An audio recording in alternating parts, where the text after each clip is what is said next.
Hi friends, welcome back to our channel PVR film update. Friends, ఈ వీడియోలో మనం north అమెరికాలో $5 మిలియన్ ఎక్కువగా అందుకున్న హీరోలు ఎవరో తెలుసుకుందాము. అమెరికాలో మొత్తం $5 మిలియన్ ఏ మూవీకి ఎవరు ఎక్కువగా కలెక్ట్ చేసిందో దాని గురించి అయితే ఈ వీడియోలో తెలుసుకుందాం. ముందుగా వచ్చేసి ప్రభాస్ వచ్చేసి 4 సినిమాలతో టాప్లో ఉన్నారు. బాహుబలి 1, బాహుబలి 2, సలారు కలిగి ఈ 4 సినిమాలు అయితే $5 మిలియన్ పైగా సంపాదించింది.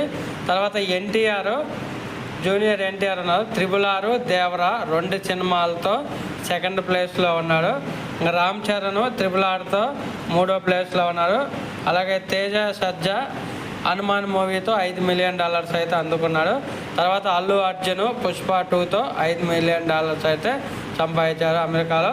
తర్వాత లేటెస్ట్గా పవన్ కళ్యాణ్ ఓజీ సినిమాతో $5 మిలియన్ అయితే సంపాదించాడు. తర్వాత మహేష్ బాబు అయితే ఇంతవరకు అమెరికాలో $5 మిలియన్ అయితే సంపాదించలేదు. మన గుంటూరు కారం జస్ట్ మిస్ అయింది. ఇంకా రాబోయే రాజమౌళి సినిమా SSB 25 మూవీతో అయితే కలెక్ట్ చేసే అవకాశం అగపడుతుంది. వీళ్ళందరిలో మీ ఫేవరెట్ హీరో అనేది కామెంట్ రూపంలో కామెంట్ చేయండి. అలాగే వీడియో నచ్చితే లైక్ చేయండి, షేర్ చేయండి. అలాగే మన ఛానల్ని సబ్స్క్రైబ్ చేయండి. Thank you for watching.